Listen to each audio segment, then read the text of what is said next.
하나님의 말씀은 신약성경 마태복음 3장 1절에서 12절 말씀입니다.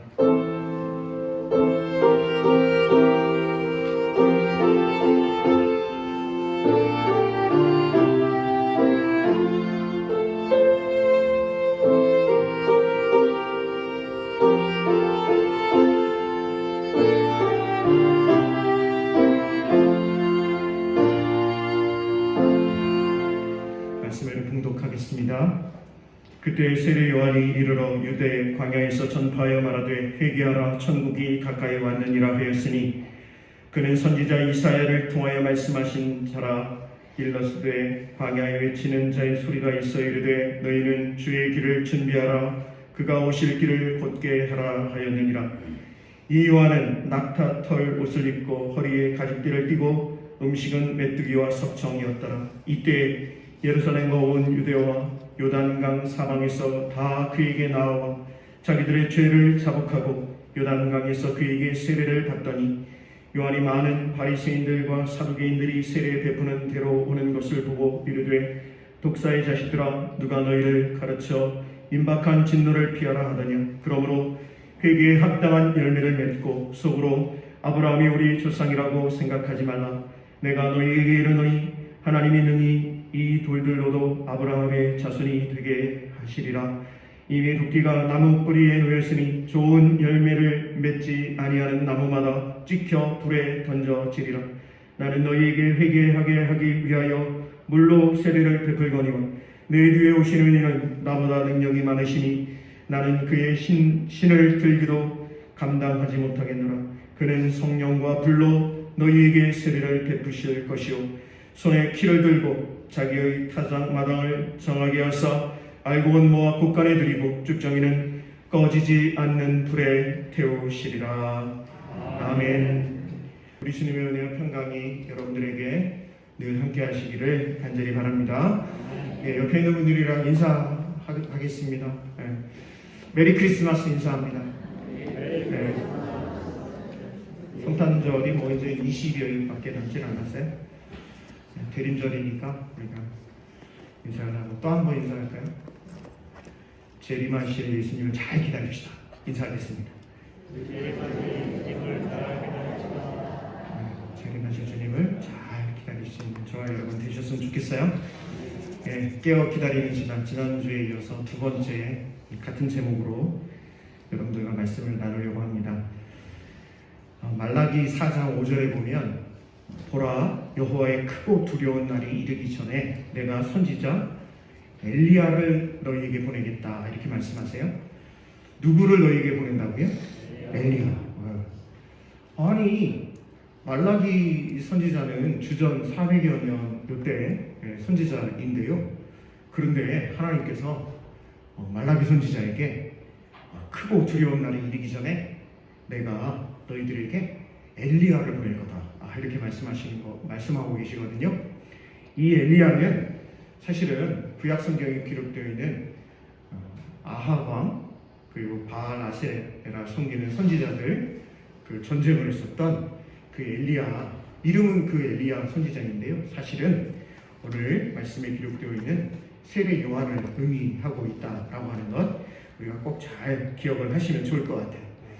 이스라엘 백성들에게 회개를 선포하고 세례를 베푼 세례 요한의 사역은 그 자체로도 큰 의미가 있습니다.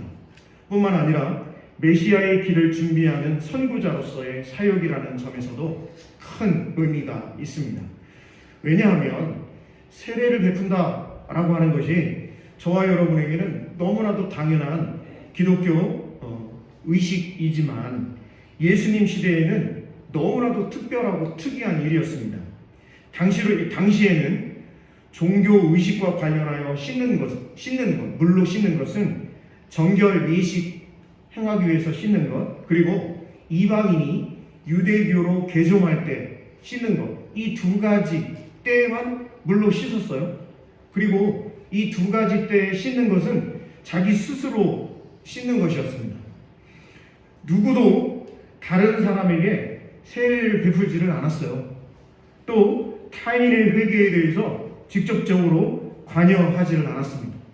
그렇기 때문에 회개를 강력히 촉구하며 세례를 베푼 요한의 사역은 그 당시 너무나도 새롭고 충격적이었다라고 하는 것이죠. 세례 요한의 사역은 율법에 규정된 희생 제사로 말미암아 속죄함을 받는 구약 시대를 마감을 하고 영원한 대제사장이신 예수 그리스도의 십자가 보혈로 말미암아 구원받는 신약 시대의 막을 여는 분기점이 되었다라고 하는 것입니다. 한번 따라해 주실까요? 세례 요한의 사역은 분기점이었습니다. 네, 구약의 제사와 신약의 예배를 이제 구분짓는 그런 분기점이었다라고 하는 것이고요. 특별히 세례 요한은 그 조상이 누구에게까지 올라가냐면 대제사장 아론에게로 올라갑니다. 그러니까 세례 요한은 누구의 후손이라고요? 대제사장 아론의 후손이라고 누가복음 1장 5절에 기록이 되어 있습니다. 자, 이렇게 400년 동안, 몇백 년 동안요? 400년 동안 하나님께서 침묵하셨거든요. 말라기 선지자를 끝으로 하나님께서 더 이상 선지자를 보내시지도 않고 말씀하시지도 않는 그 기간이 400여 년 정도 있었는데, 그런데 말라기 선지자 이후 400년 동안의 침묵을 깨는 일성이 있었습니다. 오늘 본문 2절 말씀인데요.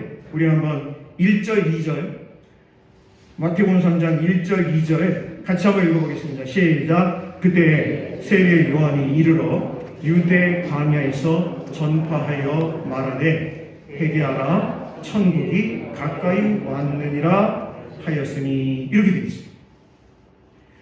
회개하라 천국이 가까이 왔다.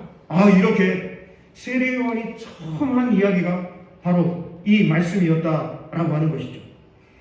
여러분, 회개라고 하는 이 단어를 영어에서 찾아보면 repent라고 되어 있습니다. repent. 이 repent라고 하는 말은 후회하다 또 회개하다, 이 두 가지 의미를 다 포함하고 있는 단어가 repent라고 하는 거거든요. 그런데 후회라고 하는 것은 어떻습니까? 후회는요, 과거를 돌아보면서 아쉬워하는, 통탄하는 것. 이 후회라고 하는 것은 사실은 중심의 변화는 없습니다. 반면에 회개는 후회를 포함을 합니다. 내가 그러지 말았어야 되는데 라고 하는 과거에 대한 후회를 포함을 하고 있습니다만, 그것에 머무르고 있지 않는 그 이상의 행동이 바로 회개입니다. 이 회개는요, 미래에 대한 결단이 수반됩니다. 즉, 회개는 과거 자신의 잘못을 뉘우칠 뿐만 아니라 하나님에 대해, 누구에 대해요? 하나님에 대해 미래적으로 결단함으로 지금까지 걸어오던 죄악의 길에서 발길을 돌려 하나님을 향해 새롭게 나아가는 것, 바로 이것이 회개다라고 하는 것이죠. 저와 여러분, 우리 모두는 후회만 하는 것이 아닌 진정으로 회개하는 자가 될 수 있기를 간절히 소망합니다. 여러분, 이게 왜 회개가 중요하냐? 사실 베드로와 가룟 유다를 예를 들면 너무나 분명하죠. 사실 베드로도 그렇고 가룟 유다도 그렇고 예수님의 제자로 출발을 했습니다. 3년 동안 예수님과 동고동락했던 대표적인 예수님의 제자 12명 중에 베드로와 가룟 유다가 있지요. 그런데 베드로와 가룟 유다, 다른 제자들도 다 마찬가지지만 예수님을 배신하고 배반하고 다 똑같이 그렇게 했습니다. 베드로도 그랬고요, 가룟 유다도 그랬습니다. 그런데 문제는 잘못한 것으로 끝나니까 가룟 유다는 스스로 목숨을 끊는 그런 정말 아쉬운 인생 아니었습니까? 예수님과 3년 동안 함께 했음에도 불구하고 그의 삶의 마지막은 스스로 목숨을 끊는 그런 삶이었잖아요. 베드로는 똑같이 예수님을 부인하고 나 저 사람 모르겠다. 제가 이렇게 지금 점잖게 얘기를 해서 그렇죠. 사실은 예수님에 대해서 가진 욕을 다 하면서, 저와 여러분 알고 있는 욕이 있잖아요. 그 모든 욕을 다 하면서 예수님을 저주까지 하면서 모른다고 그랬거든요. 그랬던 베드로는 회개하고 성령 충만함으로 어땠습니까? 너무나도 귀한, 너무나도 멋진, 너무나도 저와 여러분에게 신앙의 모범을 보이는 그런 귀한 사도로서의 마지막을 걸어갔던 사람이 바로 베드로였었거든요. 진심으로 회개하여 중심으로부터 변화하는 사람, 하나님을 향해 진실되게 나아가는 사람은 결코 후회할 삶을 살지 않게 됩니다. 혹 후회하는 일이 있더라도 회개함으로 다시금 하나님의 성령의 역사를 경험하는 삶을 살아갈 수 있다라고 하는 것이 오늘 세례 요한의 바로 첫 번째 외침이었던 것이죠. 그러기에 저와 여러분 우리 모두는 항상 마음을 새롭게 하고 발걸음을 하나님께로 돌리는 회개의 삶을 살아감으로 주님 다시 오시는 그날 기쁨으로 주님을 영접하는 복된 인생 되실 수 있기를 간절히 소망합니다. 사도행전 3장 19절 말씀입니다. 그러므로 너희가 회개하고 돌이켜 너희 죄 없이 함을 받으라. 이같이 하면 유쾌하게 되는 날이 주 앞으로부터 이를 것이고. 고린도후서 7장 10절입니다. 하나님의 뜻대로 하는 근심은 후회할 것이 없는 구원에 이르게 하는 회개를 이루는 것이요 세상 근심은 사망을 이루는 것이니라. 하나님 안에서 하는 근심은 후회는 결국 구원에 이르게 한다는 거예요. 그런데 세상 근심은 결국은 사망을 이루게 된다. 고린도후서 7장 10절에 말씀하고 있습니다. 우리 크리스천은 예수 그리스도의 재림을 선포하는 이 시대의 세례 요한이라고 할 수 있겠습니다. 우리 오늘 본문 말씀 3장 3절 말씀 같이 한번 읽어보겠습니다. 3장 3절 말씀 같이 봅니다. 그는 선지자 이사야를 통하여 말씀하신 자라 일러스되 광야에 외치는 자의 소리가 있어 이르되 너희는 주의 길을 준비하라 그가 오실 길을 곧게 하라 하였느니라. 사실 이 말씀은 이사야 40장 3절 말씀을 마태가 인용한 말씀이거든요. 광야에 외치는 자의 소리가 있어 이르되 너희는 주의 길을 준비하라 그가 오실 길을 곧게 하라. 이사야 선지자가 이 말씀을 선포했을 그 당시는 어떤 상황이냐면 이스라엘 백성들이 바벨론 포로에서 1차, 2차, 3차 포로 귀한 유대 땅으로 돌아올 때 그의 백성들과 함께 돌아오실 여호와 하나님의 길을 예비하라라고 하는 선포의 말씀이었거든요. 원래 이사야 선지자가 이사야 40장 3절에서 말할 때 그 의미는 바벨론 포로에서 돌아올 때 그 상황을 이야기를 하고 있습니다. 그런데 마태는 이 말씀을 세례 요한에게 적용을 해서 세례 요한 그를 그리스도의 길을 예비하는 자로 소개를 하고 있습니다. 여러분 고대에는요 왕이나 군대가 행진을 할 때 미리 메신저, 전령사를 보냈습니다. 메신저, 전령사들은요 앞서가면서 왕의 행차나 군대의 도착을 미리 알리고 길이 험하거나 방해물이 있으면 그것을 제거하고 평탄케 하는 임무를 수행함으로 왕이나 군대의 행진을 예비했다라고 하는 것이죠. 세례 요한은 바로 이와 같이 만왕의 왕으로서 이 땅에 초림하시는 예수 그리스도의 길을 예비하도록 보냄을 받은 하나님의 사람이었다라고 하는 것입니다. 예수님이 첫 번째 오셨잖아요, 이 세상에. 자, 그렇다면 다시 오실 예수 그리스도, 즉 예수 그리스도의 재림을 예비하기 위해서 하나님께서 누구를 보내시고 누구를 보내실까요? 다시 하나님께서 예수님의 첫 번째 이 세상에 오신 예수님의 초림 때는 세례 요한을 보내서 세례 요한을 전령사로 보내서 그 주님의 길을 예비하는 자로 그 사역을 감당케 하셨잖아요. 그러면 예수 그리스도께서 다시 오실 예수 그리스도의 재림을 위해서는 누구를 보내시고 누구를 보내셨을까요? 바로 저와 여러분을 보내신 줄로 믿습니다. 하나님께서는 저와 여러분 우리 모두가 주님의 재림을 예비하는 이 시대 세례 요한이 되기를 원하고 계십니다. 세례 요한은 예수님께서 사역을 시작하시기도 전에 오직 성령의 영감을 통해 메시아의 사역을 힘있게 선포했습니다.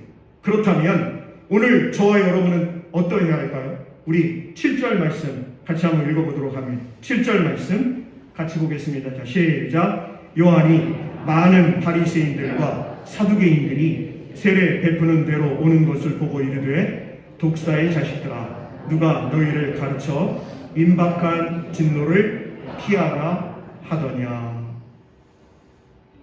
여러분, 제가 바리새인들과 사두개인들에 대해서 설명을 몇 번 드렸어요.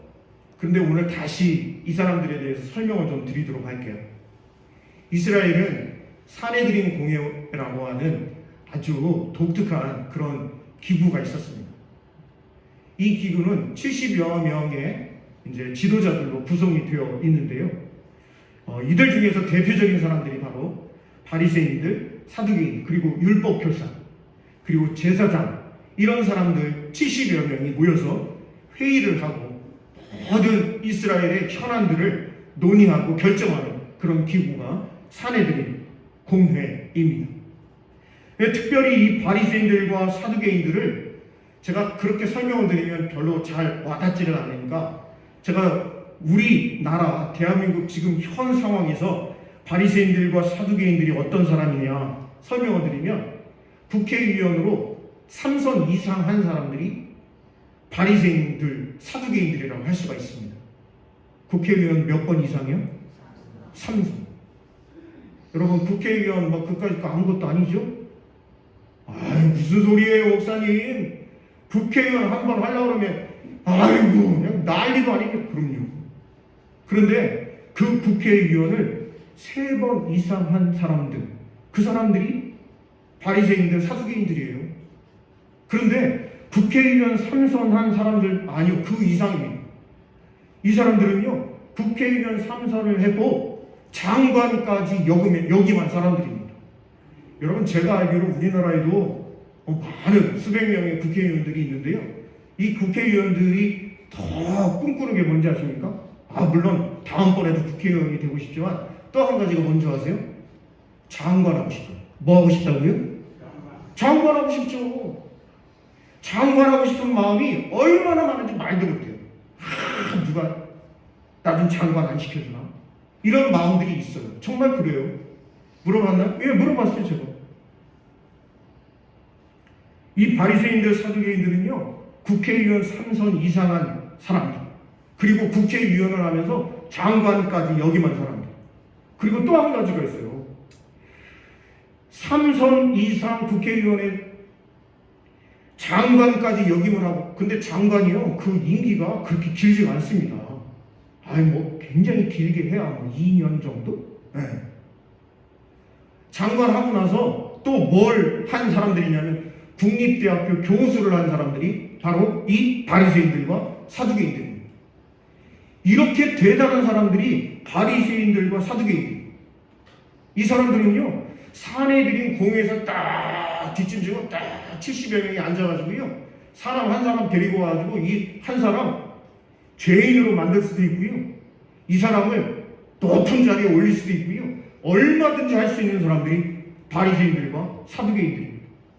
이 사람들은 이 사람들을 만나기 위해서 만나고 싶은 사람이 와야지 바리새인과 사두개인들이 누구를 만나러 가는 일이 절대 없습니다. 그런데 오늘 본문을 보면요, 7절 다시 한번 보실까요? 7절 다시 한번 보시면, 요한이 많은 바리새인들과 사두개인들이 세례 베푸는 대로 오는 것을 보고, 이렇게 되어 있습니다. 지금 바리새인들과 사두개인들에게로 세례 요한이 간 거예요. 바리새인들과 사두개인들이 세례 베푸는 세례 요한에게로 간 거예요? 그럼요, 후자입니다.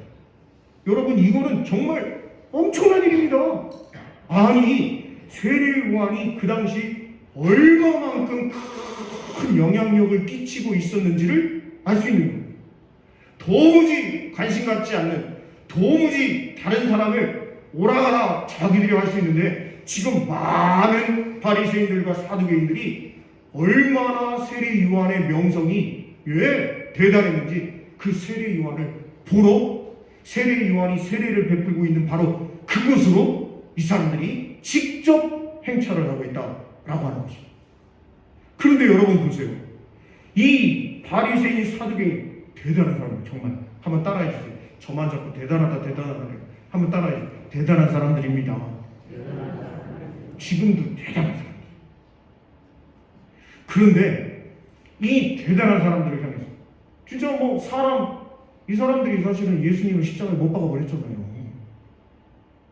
그랬던 사람들인데 이 사람들 이제 나중 일이지만, 예수님의 사건은 나중 일이지만, 그렇게 대단한 권력을 가지고 있는 이 사람들인데, 그런데 이 사람들을 향해서 뭐라고 해요? 7절 다시 한번 보세요.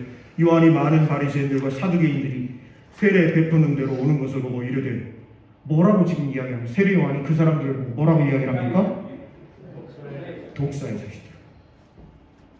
제가 오늘 설교단에 있어가지고 제가 더 이상 리얼하게 말씀을 못 드리겠어요. 우리 박총욱 목사님은 막 그냥 리얼하게 다 얘기하던데. 독사의 자식들. 예수님도 이렇게 말씀하시잖아요. 이 독사의 자식들아, 왜 이런 말을 세례 요한이 할까요? 잘못하면 어떻게 될 수 있는데? 잘못하면 그대로 죽을 수 있습니다. 너? 그러면서 사내들인 공회원 법정으로 얼마든지 죽일 수 있는 권력을 가지고 있는 사람들이 바로 이 바리새인 사두개인 사내들인 공회원들이거든요. 그런데 그들을 향해서 뭐라고 이야기를 하고 있다고요? 좀 얘기를 해주세요. 뭐라고 얘기를 하고 있어요? 저는 요거 안 했어요. 여러분들은 이렇게 했어요. 정치, 경제, 종교에서 권력과 부를 독점하는 세력가들이 바로 이 바리새인 사두개인들이, 온갖 위선과 탐욕과 불법을 밥 먹듯이 하는 사람들이 바로 이 사람들이에요. 무소불위의 힘을 가진 그들을 향해 세례 요한이요, 거침이 없습니다. 와, 대단합니다. 한번 따라해 주세요. 와, 대단하다. 그게 좀 느껴지셨으면 좋겠네요.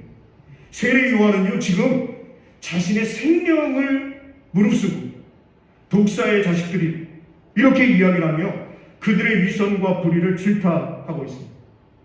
사실 이러한 예가 많이 있었죠. 여러분 어떻습니까? 다윗이 잘못한 일이 있었을 때 하나님께서 나단 선지자를 보내서 꾸짖으시죠. 아합 왕 그에게 엘리야 선지자를 보내서 갈멜산에서 850명 바알 아세라 선지자와 영적인 결투를 벌였던 엘리야 선지자, 여러분 잘 알고 계시잖아요. 유다 왕국 말기 때 이제 바벨론 제국에 의해서 유다 왕국이 이제 멸망을 하게 될 바로 그때 하나님께서 누구를 보내셨어요? 예레미야 선지자를 보내셔서 얼마나 피 끓는, 정말 큰 간장, 내장 다 끊어지는 그런 아픔으로 하나님의 말씀을 선포했던 예레미야 선지자, 여러분 알고 계시잖아요. 바로 그런 상황입니다. 사랑하는 성도 여러분, 우리나라는 지금 어떻습니까? 우리 사회가 이토록 혼탁해진 이유 가운데 하나는 공의와 정의를 신조로 하는 사법부가 빵 한 조각 훔친 사람에게는 법대로 하자, 이렇게 외치면서도 힘과 돈과 권력을 가진 이들에 대해서는 소위 성역을 만들어서 불법을 보호해주고 묵인하고 은폐까지 함으로 사법부 권위를 스스로 떨어뜨리고 있는 그런 상황 아니겠어요? 제가 지금 말씀드린 것에 대해서 다른 생각을 가지고 계신 분들도 계시겠지만, 지금 전체적으로 보면 우리나라가 지금 심각해 라고 하는 것에 대부분 국민들이 동의하고 있는 건 아니겠습니까? 그런데 여러분, 저와 여러분은 하늘의 시민권을 가지고 있는 사람들 아닙니까? 하늘의 시민권을 가지고 하나님으로부터 이 시대 선지자로 세움을 받은 저와 여러분만큼은 하나님의 이름으로 공의와 정의를 선포할 수 있어야 되는 것 아니겠습니까? 우리 주님처럼 가난하고 어려운 이들에게는 한없이 자비하면서도 불의를 행하는 자들을 향해서는 그 누구라도 준엄하게 책망하고 꾸짖을 수 있어야 되는 것 아니겠어요? 여러분, 이 얘기가 우리 담임 목사님은 굉장히 진보적이네, 무슨 저런 얘기하고 막 설교단에서, 그런 차원이 아니라, 여러분 제가 이 이야기를 하는 이유는 이사야 11장에 너무나 분명히 기록이 되어 있어서 말씀드리는 거예요. 오늘 저와 여러분이 함께 교동문을 했는데 그 교동문에 있는 내용도 공의와 정의에 대해서 왕과 왕의 아들이 공의와 정의로 나라를 이끌어가기를 바라는 그런 시편 기자의 간절한 기도를 저와 여러분이 교독했거든요. 이사야 11장 한번 펼쳐보실까요? 이사야 11장 한번 펼쳐보시겠습니다.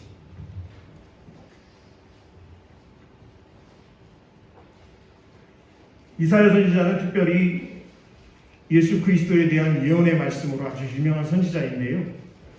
특별히 11장에는 이 예수님, 이분이 어떤 분인가에 대해서 여러 군데에 기록을 하고 있지만 특별히 이 공의와 정의로우신 예수 그리스도에 대해서 예언을 하고 있어요. 여러분 한번 우리 11장 1절부터 제가 좀 읽어드릴 테니까 눈으로 좀 같이 쫓아오시길 바랍니다. 11장 1절 이새의 줄기에서 다윗 왕의 아버지 이새죠. 이새의 줄기에서 한 싹이 나면 그 뿌리에서 한 가지가 나서 결실할 것이 바로 예수 그리스도이거든요. 그의 위에 여호와의 영 곧 지혜와 총명의 영이요 모략과 재능의 영이요 지식과 여호와를 경외하는 영이 강림하시리. 그가 여호와를 경외하고 즐거움을 삼을 것이며 그의 눈에 보이는 대로 심판하지 아니하며 그의 귀에 들리는 대로 판단하지 아니하며 자 4절 같이 읽어요. 시작. 공의로 가난한 자를 심판하며 정직으로 세상의 겸손한 자를 판단할 것이며 그의 입에 막대기로 세상을 치며 그의 입술에 기운으로 악인을 죽일 것이며 공의로 그의 허리띠를 삼으며 성실로 그의 몸에 띠를 삼으며. 결국 예수 그리스도의 사역은 공의와 정의가 가득한 그런 사역자다라고 누가 지금 예언하고 있어요? 이사야 선지자가 예언하고 있어요. 예수님 오시기 전 700~800년 전에 이사야 선지자를 통해서 하나님께서 말씀하고 있어요. 바로 그렇게 공의와 정의가 실행되고 예수 그리스도를 통한 온전한 공의와 정의가 이 땅에 선포되고 그 사역을 우리 주님이 감당하실 때 그때 어떻게 되느냐. 여러분 6절 한번 보실까요? 6절 같이 한번 읽어보죠. 시작. 그때 이리가 어린 양과 함께 살며 표범이 어린 염소와 함께 누우며 송아지와 어린 사자와 살진 짐승이 함께 있어 어린 아이에게 끌리니 암소와 곰이 함께 먹으며 그것들의 새끼가 함께 엎드리며 사자가 소처럼 풀을 먹을 것이며 젖먹는 아이가 독사의 구멍에서 장난하며 젖된 어린 아이가 독사의 불에 손을 넣을 것이라. 내 거룩한 산 모든 곳에서 해됨도 없고 상함도 없을 것이니 이는 물이 바다를 덮음같이 여호와를 아는 지식이 세상에 충만할 것이니라. 할렐루야. 만약에 여러분 생각해 보세요. 만약에 예수님이 이 땅에 오셔가지고 예수님이 귀한 사역을 감당하시고 우리에게 모범을 보이시고 결국 하나님 나라를 선포하신 건 아니에요. 그런데 그 하나님의 나라를 선포하신 예수님이 공의롭지도 않고 정의롭지도 않다. 그러면 우리가 예수님을 믿을 이유가 뭐가 있냐는 거예요. 그런데 그 예수님은 어떠신 분이었냐? 라고 하는 것이 이사야 11장이에요. 또 많은 구약성경의 본문에 분명히 기록이 되어 있다라고 하는 것이고 바로 그 부분에 있어서 지금 하나님께서 400년 동안 침묵을 깨고 보내신 말라기 4장에 기록되어 있는 그 엘리야가 바로 세례 요한이었고 세례 요한 또한 구약에서 말씀하고 있는 공의와 정의, 우리 예수님이 바로 그 사명을 감당하기 위해서 초림 그리고 그 사명을 완성하시기 위해서 재림하실 것을 저와 여러분이 믿고 살아가고 있는 줄로 믿습니다. 여러분 세례 요한이 바리새인들과 사두개인들이 자기에게 나오면 보통 같으면 그랬을 것 같아요. 만약에 저 같으면 아이고 어서 오세요. 아이고 여기가 어디라고. 아이고 이렇게 귀하신 분들이 아이고 저 같은 사람을 만나러 아이고 감사합니다. 아이고 악수라도 한번 사인이라도 한번. 그런데 세례 요한은요. 여러분 한번 8절 오늘 보면 마태복음 3장 8절 9절 10절 한번 읽어볼 거예요. 세례 요한이 이 바리새인들 사두개인들에게 독사 이 자식들아 이렇게 얘기를 하면서 너희들 이러한 삶을 살아가야 돼 라고 선포하고 있어요. 자, 우리 8절 9절 10절 같이 읽으면 시작. 그러므로 회개에 합당한 열매를 맺고 속으로 아브라함이 우리 조상이라고 생각하지 말라. 내가 너희에게 이르노니 하나님이 능히 이 돌들로도 아브라함의 자손이 되게 하시리라. 이미 도끼가 나무 뿌리에 놓였으니 좋은 열매를 맺지 아니하는 나무마다 찍혀 불에 던져지리라. 여러분, 굉장히 두렵고 떨리는 말씀입니다. 이 말씀을 바리새인과 사두개인들에게만 한 말씀일까요? 아닙니다. 예수 그리스도의 재림을 기대하고 준비하고 그 예수 그리스도를 선포하며 나아가야 할 저와 여러분의 사명인 줄로 믿습니다. 회개에 합당한 열매를 나 예수 믿으니까 구원받았으니까 그러면 안 된다는 거예요. 너희들 바리새인 사두개인들 너희들 뭐라고 그러냐면 아이고 우리의 조상이 아브라함인데 무슨 걱정이 있어? 우리가 아브라함의 후손이니까 구원받았고 우리는 선민이고 우리가 하나님 잘 믿고 잘 하니까 이렇게 높은 지위에 올랐잖아. 지금 그렇게 생각하고 있는 이 바리새인들 사두개인들에게 독사의 자식들아 라고 하면서 회개에 합당한 열매를 맺습니다. 회개에 합당한 열매, 좋은 열매를 맺지 않으면 그러면 찍혀 불에 던져지리라. 이렇게 세례 요한이 선포하고 있어요.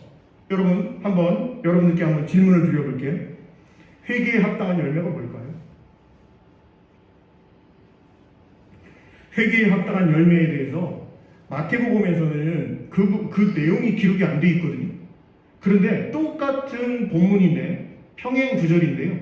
누가복음에서는 그 부분을 정확하게 세례 요한이 선포를 하고 있습니다. 여러분, 누가복음 3장 7절을 한번 열어볼게요.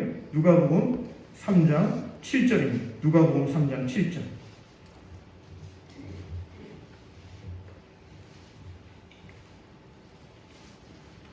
제가 이 본문 말씀을 좀 읽어드릴 테니까 여러분들 눈으로 따라오시기 바랍니다. 3장 7절부터 제가 읽어드릴게요. 누가복음 3장 7절입니다. 제가 읽어드립니다. 요한이 세례 받으러 나오는 무리에게 이르되 독사의 자식들아 누가 너희에게 일러 장차 올 진노를 피하라 하더냐. 그러므로 회개에 합당한 열매를 맺고 속으로 아브라함이 우리 조상이라 말하지 말라. 내가 너희에게 이르노니 하나님이 능히 이 돌들로도 아브라함의 자손이 되게 하시리라. 이미 도끼가 나무 뿌리에 놓였으니 좋은 열매 맺지 아니하는 나무마다 찍혀 불에 던져지리라. 무리가 물어 이르되 그러면 우리가 무엇을 하리이까? 어떻게 해서 회개에 합당한 열매를 맺을 수 있습니까? 어떻게 하면 회개에 합당한 좋은 열매를 맺을 수 있습니까? 라고 볼 수 있는 거죠. 자, 우리 11절부터 14절 같이 읽어봅니다. 시작. 대답하여 이르되 옷 두 벌 있는 자는 옷 없는 자에게 나눠줄 것이요 먹을 것이 있는 자도 그렇게 할 것이니라 하고 세리들도 세례를 받고자 하여 와서 이르되 선생이여 우리는 무엇을 하리이까 하매 이르되 부과된 것 외에는 거두지 말라 하고 군인들도 물어 이르되 우리는 무엇을 하리이까 하매 이르되 사람에게서 강탈하지 말며 거짓으로 고발하지 말고 받는 금료를 족한 줄로 알라 하니라. 여러분, 지금 마태복음에는 기록이 되어 있지 않지만 누가복음에 기록되어 있는 내용을 보면 회개에 합당한 열매에 대해서 세 가지를 얘기하고 있죠. 옷 두 벌 있는 자는 옷 없는 자에게 나눠주고 먹을 것이 있는 자는 먹을 것이 없는 자에게 나눠주고 첫 번째. 두 번째는 세리들에게 뭐라고 이야기를 하냐면 부과된 것 외에는 거두지 마라. 정직하게 세를 부과하고 그걸 거둬들여라. 세 번째는 군인들에게 이야기를 하는 거죠. 뭐라고 이야기를 합니까? 사람들에게 강탈하지 말고 너희들이 군인이라고 힘이 있다고 권력이 있다고 돈이 있다고 강탈하지 말고 거짓으로 고발하지 말고 받는 급료를 족한 줄로 알아. 이 세 가지를 지금 세례 요한이 합당한 열매, 좋은 열매로 이야기를 하고 있어요. 세 가지가 너무도 평범하고 교과서 같은 대답으로 어떤 분들은 그럴 수 있죠. 뭐 전혀 새로울 것도 없네. 저와 여러분, 우리 기독교인들이 착각하는 것 중에 한 가지가 뭐냐면 회개에 합당한 열매를 맺어라, 좋은 열매 맺어라 라고 하니까 무슨 심오한 비밀이나 거룩한 종교의식, 아니면 보통 사람들은 행할 수 없는 어떤 초인적인 행위를 행해야 하는 것으로 생각할 때가 많이 있습니다. 하지만 세례 요한의 답변은 너무나도 단순하고 평범합니다. 그런데 중요합니다. 즉 삶과 신앙에 있어 원칙과 정도를 지키라, 이렇게 선포하고 권면하고 있다라고 하는 거예요. 우리 마지막으로 오늘 본문 말씀 11절 같이 한번 읽어볼 텐데요. 우리 11절 말씀 한번 같이 한번 읽어보겠습니다. 마태복음 3장 11절 말씀 같이 읽어봅니다. 나는 너희로 회개하게 하기 위하여 물로 세례를 베풀거니와 내 뒤에 오시는 이는 나보다 능력이 많으시니 나는 그의 신을 들기도 감당하지 못하겠노라. 그는 성령과 불로 너희에게 세례를 베푸실 것이요. 저는 이 마태복음 3장 11절의 이 말씀을 저는 들러리의 기쁨이라고 여러분들께 설명을 드립니다. 항상 똑같습니다. 여러분, 들러리가 뭡니까? 결혼식 할 때 신랑의 친구들, 신부의 친구들이 있잖아요. 들러리 쓰는 겁니다. 결혼식의 주인공은 누굽니까? 신랑과 신부죠. 신랑의 친구, 신부의 친구들이 주인공이 되면 어떻습니까? 굉장히 어색한 거죠. 오버하는 거죠. 아니, 결혼식에 신랑과 신부가 주인공이 되어야지. 아니, 자기가 신랑 친구, 그리고 신랑 친구 좋은데 자기가 신랑보다 더 돋보이면 어떻게 됩니까? 신부보다 자기가 더 돋보이면 그 결혼식이 어떻게 되겠냐 이 말이에요. 사람들이 다 눈살을 찌푸리죠. 아, 쟤 왜 저래? 세례 요한이 지금 이야기하고 있는 것이 바로 그 몸이 자신이 굉장히 유명한 사람이 되었고 바리새인들과 사두개인들이 찾아와가지고 세례를 받으러 수많은 사람들이 세례 요한에게 세례를 받으러 나아오는 이 상황 가운데에서도 뭐라고 이야기를 하고 있어요? 이는 나보다 능력이 많으시니 나는 그의 신을 들기도 신들매를 감당하지도 못하겠다. 나는 물로 세례를 베풀지만 그분은 성령과 불로 너희에게 세례를 베푸시는 그런 분이시다 라고 하면서 철저히 자기 자신을 들러리로, 자기 자신은 낮아지고 작아지고 자기 자신은 예수 그리스도와 비교했을 때 아무것도 아니고요, 고백을 하면서 주님이야말로, 예수 그리스도야말로 정말 귀한 분이시고 그분이야말로 이렇게 하실 분이다 라고 선포를 하고 있습니다. 사랑하는 성도 여러분, 저와 여러분에게도 마찬가지 아닐까요? 저와 여러분이 신앙생활을 한다는 것은, 저와 여러분이 예수 그리스도를 섬기며 나아간다고 하는 것은 나를 통해서 예수님이 더 크게 되기를, 예수님이 더 유명하게 되기를, 예수님이 더 귀한 분이 되기를 바라는 마음으로 신앙생활하는 건 아니겠습니까? 그런데 예수님을 믿는다고 하면서 내가 예수님보다 더 유명해지고 더 높은 자리에 가고 내가 예수님보다 더 많은 것을 가지려고 한다면 결혼식에서 들러리가 신랑 신부보다 더 돋보이려고 하는 것과 뭐가 다르겠냐 라고 하는 것을 세례 요한이 지금 선포하고 있는 것이죠. 왜 그러냐는 거예요. 우리 12절 같이 읽어봅니다. 시작. 손에 피를 들고 자기의 타작 마당을 정하게 하사 알곡은 모아 곳간에 들고 쭉정이는 꺼지지 않는 불에 태우시라. 그렇게 하실 수 있는 그 하나님의 아들이 예수 그리스도이시다 라고 세례 요한이 선포하고 있습니다. 대림절 두 번째 주일을 맞이했습니다. 저부터 시작해서 저와 여러분의 심령이 변화되는 그런 아주 귀한 기회가 되는 대림절 절기가 될 수 있기를 소망을 합니다. 여러분, 세례 요한의 설교의 영향이 어떠했나요? 우리 마지막으로 5절과 6절 말씀, 3장 5절 6절 한번 같이 한번 읽어보겠습니다. 3장 5절 6절입니다. 시작. 이때 예루살렘과 온 유대와 요단강 사방에서 다 그에게 나와 자기들의 죄를 자복하고 요단강에서 그에게 세례를 받았다. 여러분 보세요. 회개하라! 천국이 가까이 왔다! 라고 선포하는 그 세례 요한에게 많은 사람들이 왔습니다. 6절. 자기들의 죄를 어떻게 하고요? 자기들의 죄를 자복하고 요단강에서 그에게 세례를 받고 있는 모습입니다. 사랑하는 성도 여러분, 듣지 않는 설교는 병든 것이고 하나님의 말씀이 선포되는데도 그 하나님의 말씀에 집중하지 않고 듣지 않는 것은 병든 것이고 회개를 이끌지 않는 설교는 죽은 것이다 라는 말이 있습니다. 듣지 않는 설교를 하나님의 말씀이 선포될 때 이 말씀은 하나님이 오늘 나에게 주시는 말씀이다 라고 받아들여야 되는데 그게 아니라 무슨 얘기 하나 보자. 오늘 김성훈 목사가 내 생각과 다른 게 뭐가 있나 한번 보자. 이러면 안 된다고 거예요. 또 설교자인 저에게도 마찬가지예요. 회개를 이끌지 않는 설교는 죽은 거예요. 너무 두려운 말이잖아요.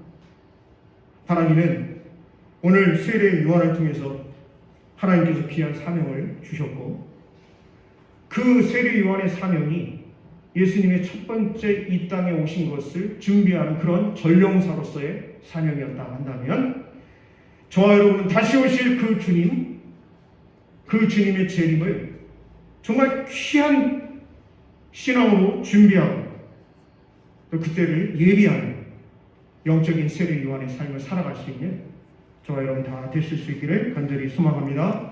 기도하겠습니다.